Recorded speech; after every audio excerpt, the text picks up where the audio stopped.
it's Mama E again. If I don't sound as upbeat and whatever, sometimes I think my tone is dependent upon my message. I have been, as I said, on part one. And as a matter of fact, let me just say now that this is part of a series. It's a part of my audio biographical video set.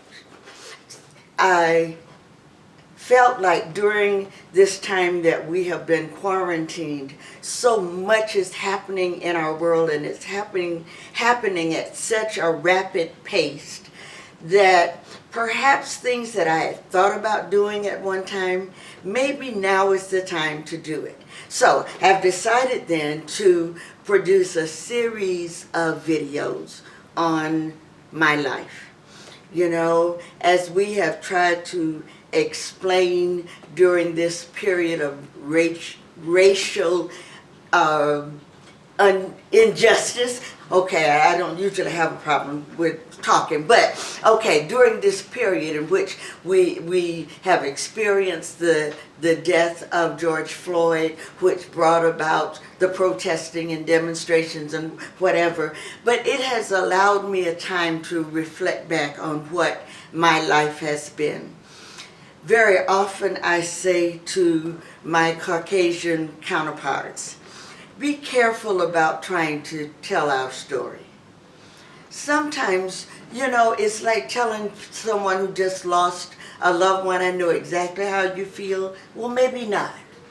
Maybe even if you have experienced loss, it still doesn't mean that you know exactly how that other person feels. But my journey as an African American woman is worth telling because it probably echoes many of the experiences of other black women, black people as a whole. So this series is all about just sharing my life.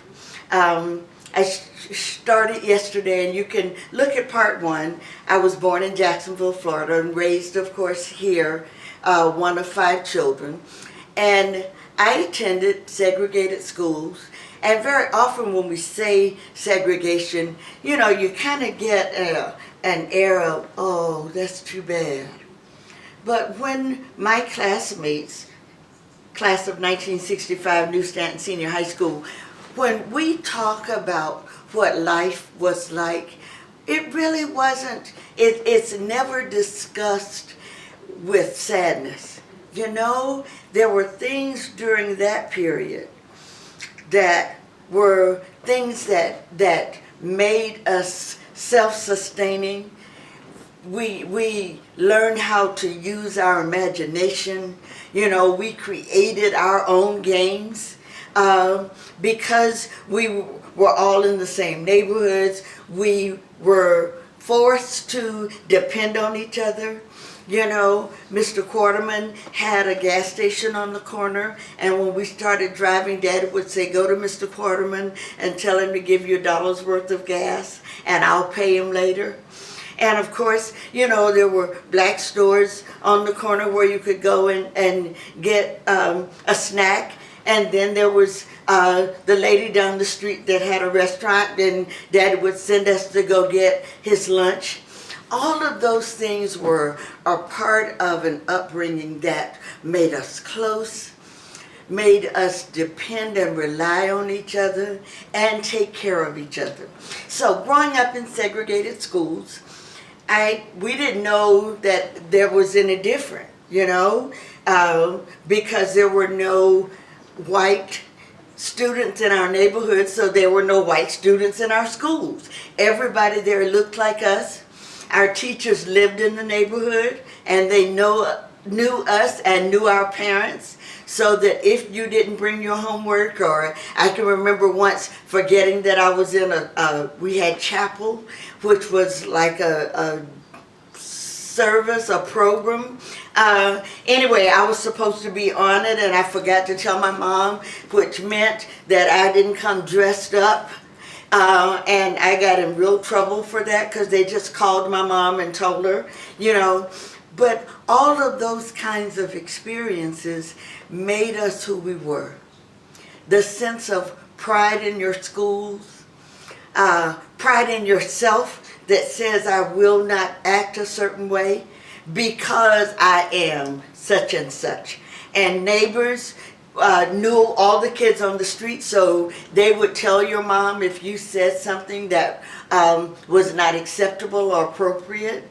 All of those kinds of things happened in my childhood. So growing up in segregated schools, I can remember when I first moved back to Jacksonville after going away to college and living in Ohio, and we moved back to help my parents. I remember driving past New Stanton. New Stanton, of course, when I graduated was all black. And it was a good school because our kids and our teachers and the community made it good. But I remember driving past and seeing the changes. There was a paved parking lot in the rear of the school, and there was an 8-foot fence around, and I remember seeing, luxury cars like BMWs and whatever. And what I learned was that New Stanton had become a college prep school, a magnet school, I think, if you will. And so it was opened then, because now schools are integrated, okay? So that there were people at New Stanton that didn't look like me. And even though, of course, any child could attend, because of the environment, who would want to go to a school when you caught the bus and you had a free lunch and your classmates were going to be going to Paris for the summer and you lived in the projects? What do you have in common? So for the community to say, but the school is open to everybody. Well, yeah, I can come, but I leave here and you drive your BMW back to where you live and I catch the bus back to where I live. And if I'm real lucky, somebody will give me a scholarship to go to college, and yet the world says to us, be grateful. Look how far you've come.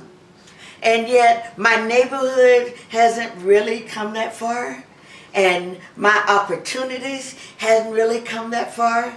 So there was something in me that I can't really explain. It wasn't rage, it wasn't anger, but something in me said, everything that's good about us, somehow or other, it seems to be taken and used for the benefit of people who didn't start it, didn't work to make it this.